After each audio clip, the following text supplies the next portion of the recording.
So today we're going to be learning two more formulas called the half angle formulas for sine and cosine. And we'll see that they're very closely related to the double angle formulas that we talked about in yesterday's video. So I want to start by reminding you what the double angle formulas were and how you use them, and then we'll transition into the half angle formulas. So I'll write down what the actual double angle formulas are in a second, but in what situation do you use them? Well, basically, if you know sine and cosine of an angle theta, and you want to find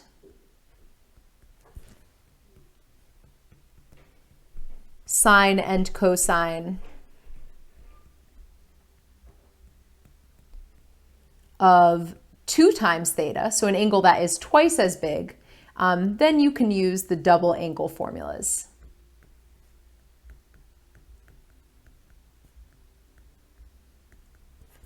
So the double angle formulas, we showed in yesterday's video where they come from. They basically come directly from the angle addition formulas. So as I said in yesterday's video, I know it probably feels like we've done so many formulas over this whole week, but so many of them are related to each other. So similar how like when I told you about the Pythagorean identities, I was like, well, cosine squared plus sine squared is equal to 1. That's really the only one you have to know because you can get the other ones from that one. So similarly, if you know those angle addition formulas that we talked about earlier in the week, you can use them to come up with the double angle formulas. So the double angle formulas say that if you have if you're trying to find sine of 2 times an angle theta, that's going to be equal to 2 times sine of theta times cosine of theta. So basically you'd use this again if you know or you can figure out what sine and cosine of theta are and you're trying to find a sine of twice that angle, then you would use this double angle formula. And then cosine of 2 times theta, because of the way that the angle addition formula is for cosine, that comes out pretty differently. So that comes out to be cosine squared of theta minus sine squared of theta. So these are the two double angle formulas. So what we're going to do today is we're actually going to use one of these two formulas. So the second one, the cosine double angle formula, we're going to use that to actually derive some half angle formulas.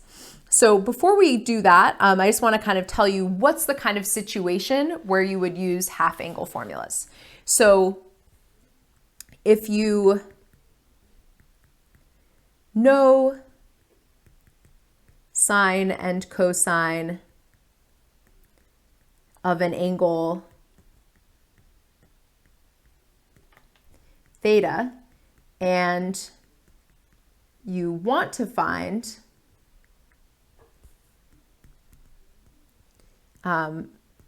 sine or cosine of half of that angle, then you can use the half angle formulas.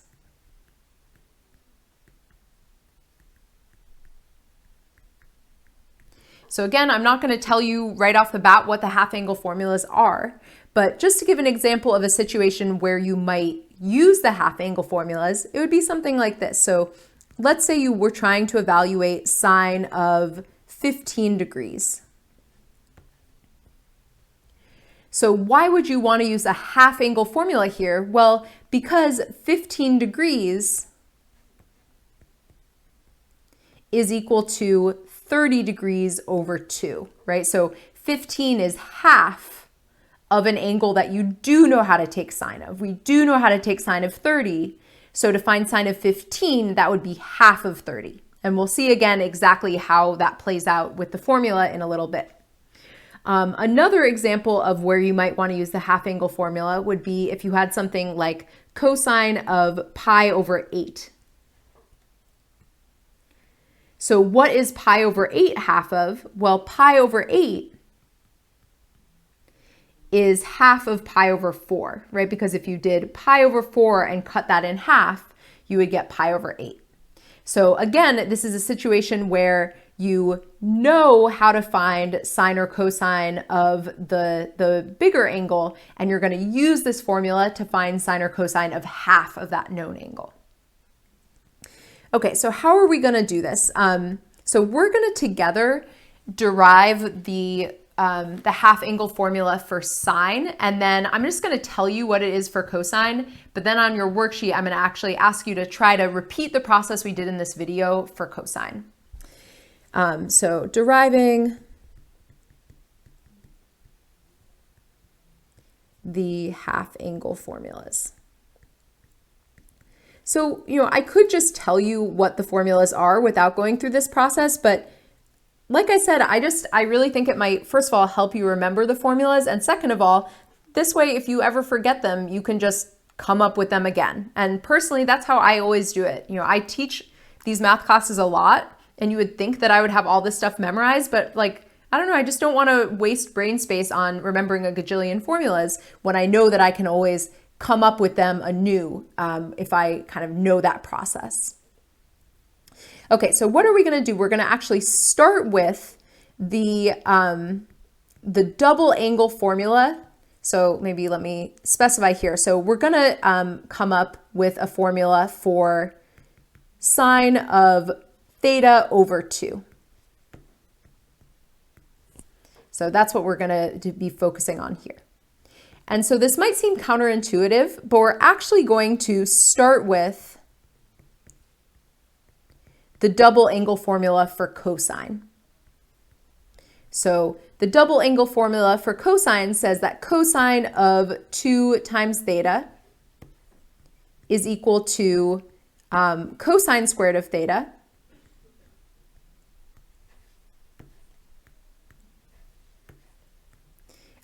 minus sine squared of theta.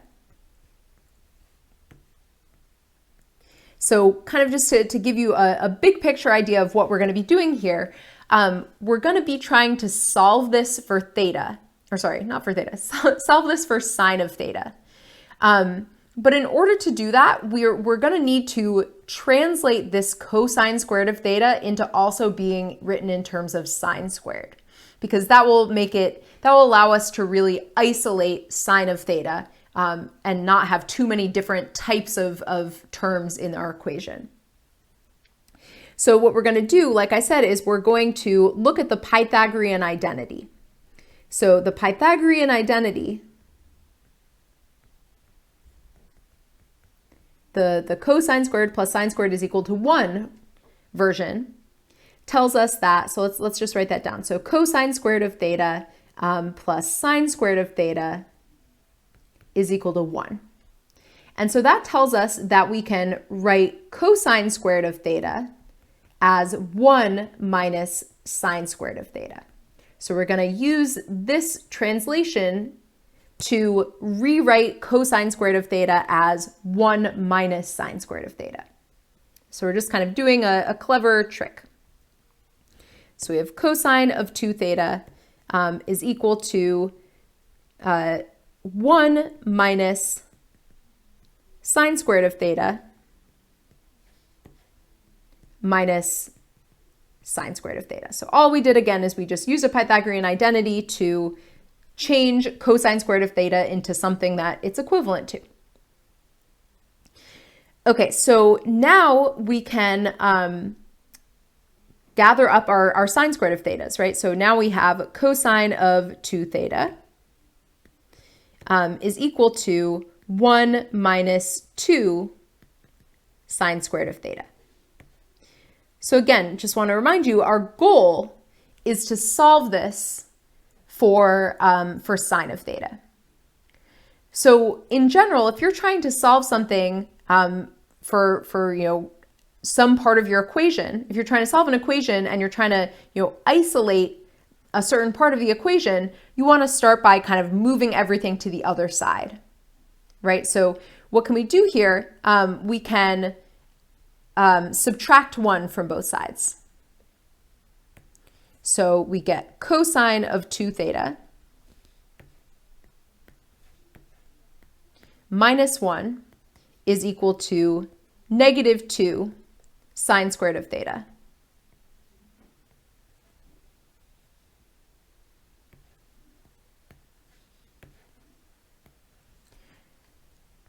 Okay, so now again, going along the lines of we're trying to isolate sine of theta, let's get a step closer to that by dividing both sides by negative 2.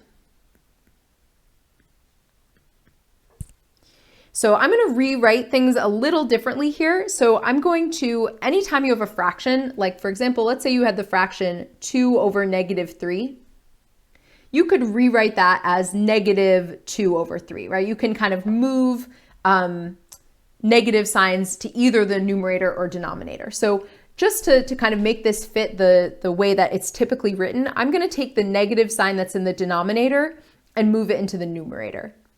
So I'm going to rewrite the numerator as 1 minus cosine of 2 theta. Because basically if I'm moving that negative sign into the numerator, that will make this negative and this positive, right? And this positive. Or maybe another way you could think about this is I'm multiplying the fraction by negative 1 over negative 1. So I end up with positive 1 minus cosine of 2 theta divided by 2 is equal to, and then over here we have sine squared of theta.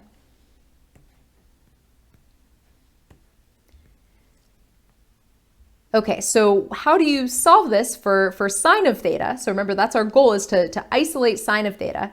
Well, we can take the square root of both sides. So we end up with plus or minus square root of 1 minus cosine of 2 theta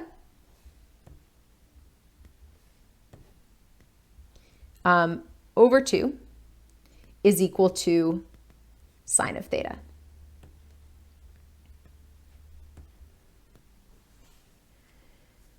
So this is already actually a half angle formula.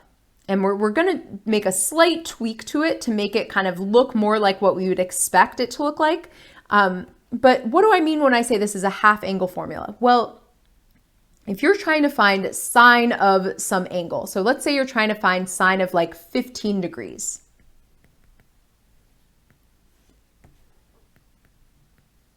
So if you were trying to plug in sine of 15 degrees, well, what would happen on the other side here? And sorry, I didn't really put enough space. Let me go down here. So if you were, let's say, trying to plug in 15 degrees, and that's an angle that we don't know how to find an exact version of sine of it, right? Because it's not one of the nice angles on the unit circle. So if we went and plugged it into this, this formula on the left, we would get 1 minus cosine of 2 times 15 degrees. And what is 2 times 15 degrees? Well, that's 30 degrees, and that is something that we do know how to take cosine of. So this formula enables us to find sine of an angle that we normally would not be able to find sine of, because when you actually plug something into the formula, you end up multiplying it by 2. So as this stands, you could totally use this to evaluate like any angle sine of it, especially if it's an angle that when you multiply it by 2, it gives you an angle that you do know how to take cosine of. But there's a slightly nicer way to write this, and this is something that I've found students get a little confused about this in the past, but I want you to just focus on what is the relationship between what's here and what's here. So here we have theta, and here we have 2 times theta. So the thing over here is half of the thing over here, right? So this is half of 2 theta, right? Theta is half of 2 theta. So the relationship between what is on the right-hand side and what is on the left-hand side is the angle on the right-hand side is half of the angle on the left-hand side. So I'm just going to rewrite this a slightly different way. Instead of putting theta here, let's write theta over 2. Because we want our formula to really kind of look like a half angle formula. So if I put theta over 2 here, what do I need to put in these parentheses here? Well, what is 2 times theta over 2? It's just theta.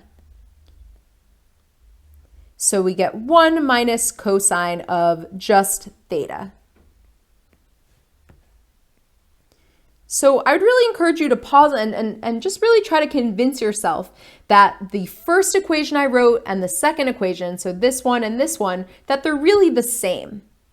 It's just kind of a point of view thing. It's like, are you thinking of your original theta as being this one, or are you thinking of your original theta as being this one? It doesn't really matter. The whole point of this formula is that whatever angle you're plugging into sine, you have twice that angle inside the formula, and that enables you to actually evaluate it.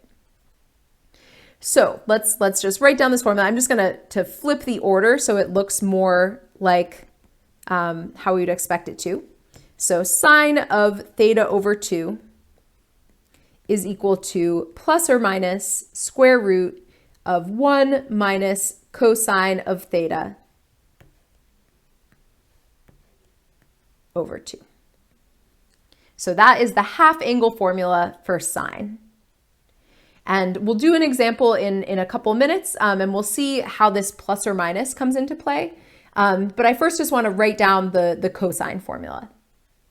So one thing I just want to point out is that notice that sine has a cosine in it, and you might think that's kind of weird, but where did that cosine come from? Well, if we go back to where this all came from, it came from the fact that we started with the double angle formula for cosine.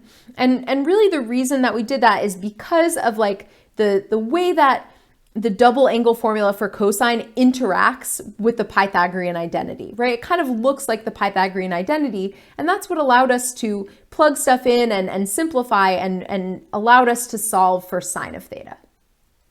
So that's really the only reason that it has a cosine in it instead of a sine. It doesn't really matter. We can still use it because if you know how to find sine of an angle, you also know how to find cosine of that angle. Okay, so the half angle formula for cosine, which like I said, I'm going to ask you to try to go through the same steps we did in this video to see where this formula comes from. It's basically exactly the same, except for that it's 1 plus cosine of theta over 2. So why does that one also have cosine? It's because you also find it using the double angle formula for cosine. So like I said, try to do this yourself in the worksheet, but basically the idea is that you're starting with the same equation, and instead of doing what we did in orange here to get rid of the cosine, you're going to do something similar to get rid of the sine squared part, and then you'll solve for cosine of theta, and then you'll do that little swap to make it be theta over 2 instead of theta. So these are the half angle formulas.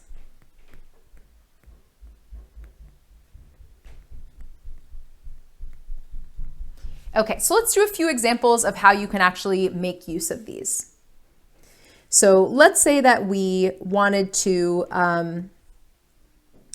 sorry, looking for my examples here. Let's do actually the two that we mentioned at the top. So sine of 15 degrees, and then we'll do cosine of pi over 8. So let's say we wanted to find sine of 15 degrees.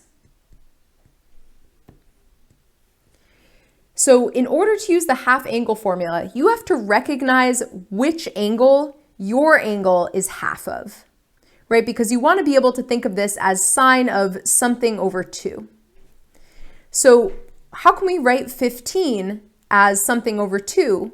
Well, 15 is equal to 30 degrees over 2. So what that tells us is that when we go and use this half angle formula, we're going to be putting in 30 as our theta. So whichever angle your original angle is half of, that's the angle you're plugging in on the right-hand side. And that's kind of the whole point, is that you don't know how to find sine of half of an angle, but you do know how to find cosine of twice that angle. or the original angle. So in this case, we would be doing 1 minus cosine of 30 degrees over 2. So let's simplify this and we'll deal with the plus or minus at the end. So what is cosine of 30 degrees? Well, if you go on the unit circle and draw a 30-degree angle, we can see that cosine of 30 is going to be square root of 3 over 2. Or sorry, I just did that backwards. I said the right thing, but I wrote the wrong thing. So cosine is the x-coordinate, which is square root of 3 over 2. So that means that we get 1 minus square root of 3 over 2, all divided by 2. And so we can simplify this stuff by making a common denominator in the numerator, and then that will allow us to combine it with the denominator. So the common denominator with 1 and square root of 3 over 2 would be 2, right? So we can rewrite this as 2 over 2 minus square root of 3 over 2, all divided by 2. And that is equal to plus or minus square root of 2 minus square root of 3 over 2 over 2. And what do you get if you do something divided by 2 and then you divide by 2 again? Well, that's going to give us 2 minus square root of 3 all divided by 4. Because dividing by 2 is the same as multiplying by 1/2. So you could, instead of doing this, you could take this fraction and multiply it by 1/2, and you would see that you would get over 4. And then there's actually one more step of simplification we can do, which is that the 4 in the denominator, well, we can split this square root up and just do the square root of the numerator. And then the denominator is, you can take the square root of 4 and get just 2. So the last thing that we can do to get our answer here is figure out whether this is plus or minus. So in order to answer that, you basically just need to think about what quadrant your original angle lies in. So we're looking at 15 degrees, which is half of 30. So it's something like this. So what is the y coordinate going to be positive or negative? It's going to be positive because of the quadrant that we're in. So it's positive because 15 degrees is in quadrant 1. And so our final answer is positive square root of 2 minus square root of 3 over 2. And one thing that's kind of interesting, so we actually already found sine of 15 in an earlier video, and we did the angle subtraction formula instead. So now you kind of have two different ways to find sine or cosine of 15 degrees. Personally, I think the angle subtraction rule is easier to use, but your answer for this actually looks kind of different than your answer did in the other one. But if you type them both into a calculator, you should see that they're actually equivalent. They're just two different kind of ways of writing the same number. Okay, so let's do a couple more examples. So the next example we're going to look at is we're going to find cosine of pi over 8. So cosine of pi over 8. So again, in order to use this formula, we need to know what pi over 8 is half of. So in other words, one way to think about it is you're taking this input and you're multiplying it by 2 to tell you what angle is going to be plugged into your formula. So pi over 8 times 2 is pi over 4. So we're taking cosine of pi over 4 divided by 2. And that tells us that when we go and use our half angle formula for cosine, we're going to be doing 1 plus cosine of pi over 4. So we're going to get, so the formula tells us that we have plus or minus square root of 1 plus cosine of pi over 4 divided by 2.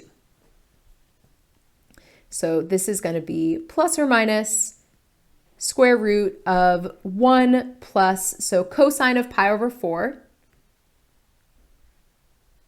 is going to be root 2 over 2. So we have 1 plus root 2 over 2, all divided by 2. So I'm just going to do the same simplifications we did in the last example. So I'm going to make a common denominator, and I'll do that kind of in one step. So you would make the 1 into a 2 over 2. I'm just doing it in one step because it's basically exactly like what we did in the last example. And then we can rewrite this as being over 4 instead of over 2 and over 2 again.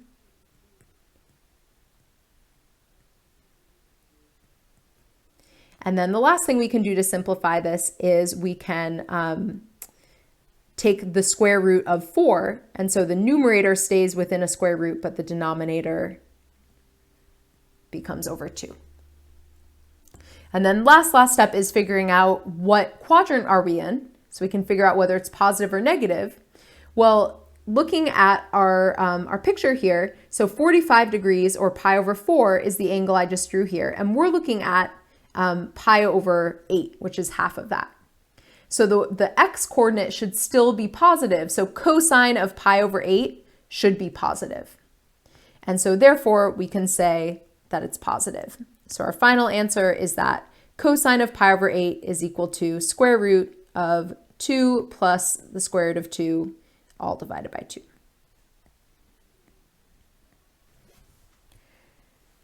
All right, I want to do actually 2 more examples because these will both bring up something slightly different. So let's say we wanted to now find sine of negative 22.5 degrees. So again, we want to think of how can we rewrite this as something over 2. So negative 22.5 is the same as negative 45 over 2. So using our half angle formula, we know that this is going to be 1 minus cosine of negative 45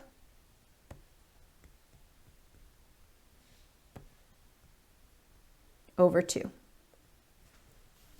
So what is cosine of negative 45? Well, if we go on the unit circle and look at negative 45, that's still going to have an x coordinate that is positive. So positive 2 root 2, and then the y coordinate would be negative. So that tells us that we get plus or minus square root of 1 minus root 2 over 2, all divided by 2. And again, I'm going to go through this next simplification a little more quickly just because it's very similar to what we did on the last one. So we'll get 2 minus root 2 over 2 over 2. And that's the same thing as square root of 2 minus root 2 over 4. And that's the same thing as 2 minus root 2 divided by 2. Okay, so last thing to decide is whether it should be plus or minus. So we have to be careful here because I said earlier that cosine of negative 45 is positive, and that's true, right? Cosine of negative 45 is a positive number. It's positive root 2 over 2. But that's not what we're looking for. We're looking for sine of negative 22.5 degrees. So we need to look at this angle here, and we need to figure out is the y coordinate positive or negative, because we're thinking now about sine. So we had to focus on cosine to actually find the number of our answer. But when it comes to deciding whether it's positive or negative, we have to look back at what we were originally asked to evaluate. So we were originally asked to evaluate sine of negative 22.5. So that's what we need to look at. And if we look at this angle that I just sketched here, we can tell that the y-coordinate is negative. And so that tells us that we're negative. So negative 22.5 is in quadrant 4. And sine is negative in quadrant 4. So our answer is negative square root of 2 minus square root of 2 over 2. And by the way, maybe it's worth mentioning that, like, I know the square root within the square root is kind of weird. That's probably not something you've seen before, but it's fine, right? You can take a square root of a number and then take a square root again. There's nothing like wrong with that. All right, last example, just because I think this one, again, brings up the plus or minus business in a slightly more interesting way, and is maybe a slightly trickier angle to figure out what it's half of. Okay, so back to cosine.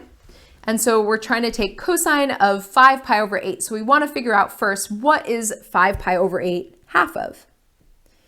So, I mean, it's basically very similar to what we did when we did pi over 8. So pi over 8 was pi over 4 over 2.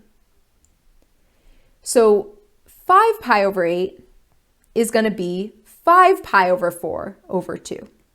So that means that 5 pi over 4 is going to be the angle that we're plugging in.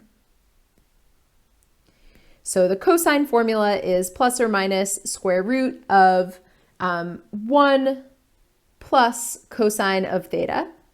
So in this case, cosine of 5 pi over 4, all divided by 2. So to find cosine of 5 pi over 4, so where is 5 pi over 4? It's over here, right? It's just past, it's 45 degrees past horizontal. And so the x coordinate would be negative root 2 over 2. We don't need the y coordinate, but I'll just write it anyway. And so that tells us that cosine is equal to 1, so we have 1 minus square root of 2 over 2.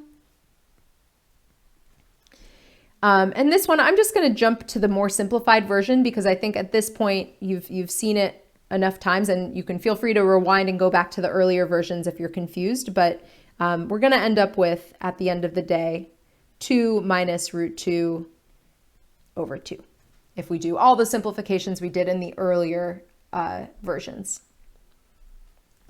So now when it comes to figuring out whether it's plus or minus, again, we have to look at our original question. So we're trying to figure out what is cosine of 5 pi over 8. So I know 5 pi over 8 isn't an angle that we're like super familiar with or anything, but we can still figure out what quadrant it's in. So how can we figure out what quadrant it's in? Well, let's maybe compare it to some angles that we do know. So if our angle instead was 4 pi over 8, that would be equal to pi over 2. So that tells us that 5 pi over 8 is past pi over 2. However, it's not all the way to pi, so this would be, this would be pi over 2. If it was 8 pi over 8, then that would be all the way at pi. But our angle is 5 pi over 8, and so that tells us that it's somewhere up here. We don't even need to know exactly where it is. We just need to know that it's between those two things. And so because it's in quadrant 2, that tells us that cosine of it is going to be negative. And so that's because 5 pi over 8 is in quadrant 2. I guess we usually use Roman numerals, so let me fix that. And so our final answer for this one is negative square root of 2 minus square root of 2, all divided by 2. So that is it for today, and I will see you all next week.